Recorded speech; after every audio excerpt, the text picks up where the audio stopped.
Welcome to NEET Chennai. இந்த வீடியோவில் நம்ம எதை பத்தி தெரிஞ்சு போறோம்னு பாத்தீங்கன்னா, நீட் 2025 எக்ஸாம் நடந்துச்சு. அதுக்கு ரீ எக்ஸாம் திரும்பவும் கண்டக்ட் பண்ண வேண்டாம் அப்படின்னு என்டிஏவுக்கு மத்திய பிரதேச ஹைகோர்ட் கொடுத்த ஃபைனல் தீர்ப்புல சொல்லிட்டாங்க. இது எதனால, இதுக்கு பின்னணியில என்னெல்லாம் நடந்துச்சு, இந்த தீர்ப்பு வரதுக்கு என்ன காரணம் அப்படின்னு நம்ம பார்க்கலாம். இந்த தீர்ப்புல அவங்க என்ன சொல்லியிருக்காங்கன்னா, பவர் கட்னால ஸ்டூடெண்ட்ஸ் சரியா எக்ஸாம் எழுத முடியல அப்படின்னு சொல்லியிருந்தாங்க. அதுக்கு தான் இவங்க ஹைகோர்ட் என்ன சொல்லிட்டாங்கன்னா, நீங்க இந்த மாதிரி சூழ்நிலை இனிமே வராம பாத்துக்குங்க அப்படின்னு இன்ஸ்ட்ரக்ஷன் கொடுத்துட்டு நீங்க ரீ எக்ஸாம் கண்டக்ட் பண்ண வேணாம்னு சொல்லிட்டாங்க. ஆக்சுவலா என்டிஏ இந்த கேஸ் ஏன் போட்டிருந்தாங்கன்னா, கீழ்கோர்ட்ல ஸ்டூடெண்ட்ஸ் போட்டிருந்த கேஸுக்கு தனி நீதிபதி என்ன சொல்லியிருந்தாருன்னா, நீங்க ரீ எக்ஸாம் கண்டக்ட் பண்ணுங்க அப்படின்னு சொல்லிட்டாங்க.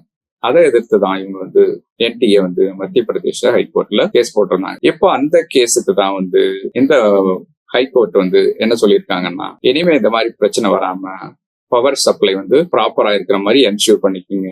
அதே மாதிரி சீட்டிங் அரேஞ்ச்மெண்ட், ஸ்டூடெண்ட்ஸ் எக்ஸாம் எழுதும் போது சீட்டிங் அரேஞ்ச்மெண்ட் ப்ராப்பரா இருக்கணும். அதே மாதிரி ஏர் அண்ட் கூலிங் இந்த ஃபெசிலிட்டியும் சரியா இருக்கிற மாதிரி பாத்துக்குங்க அப்படின்னு இன்ஸ்ட்ரக்ஷன் கொடுத்துட்டு ரீ எக்ஸாம் கண்டக்ட் பண்ண வேண்டாம் அப்படின்னு சொல்லிட்டாங்க. இதுக்கு காரணங்கள்ல என்னன்னு பாத்தீங்கன்னா, என்டிஏ கொடுத்த ரிப்போர்ட்ல என்ன சொல்லியிருந்தாங்கன்னா, ரெண்டு சென்டர்ல மட்டும்தான் பாதிப்பு இருந்துச்சு. அந்த பாதிப்பும் 2 நிமிஷத்துக்கு கம்மியா தான் இருந்துச்சு.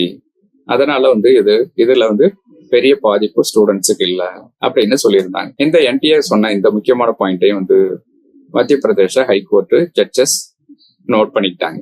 அது மட்டும் இல்லாம மொத்தம் அங்க எக்ஸாம் எழுதின டோட்டல் ஸ்டூடெண்ட்ஸ் பாத்தீங்கன்னா 27,264 ஸ்டூடெண்ட்ஸ். அதுல வெறும் 70 ஸ்டூடெண்ட் மட்டும்தான் நாங்க பாதிக்கப்பட்டோம் அப்படின்னு கேஸ் போட்டிருந்தாங்க.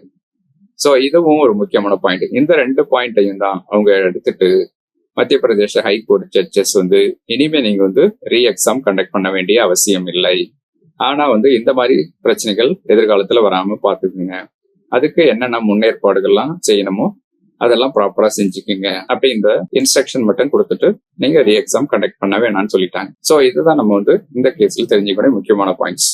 இந்த வீடியோ பிடிச்சிருந்தா உங்க ஃப்ரெண்ட்ஸுக்கு ஷேர் பண்ணுங்க. டவுட் இருந்தா இந்த கான்டாக்ட் டீடைல எங்களை அப்ரோச் பண்ணுங்க. நம்ம பாத்தீங்கன்னா NEET repeaters course and crash course conduct பண்றோம்.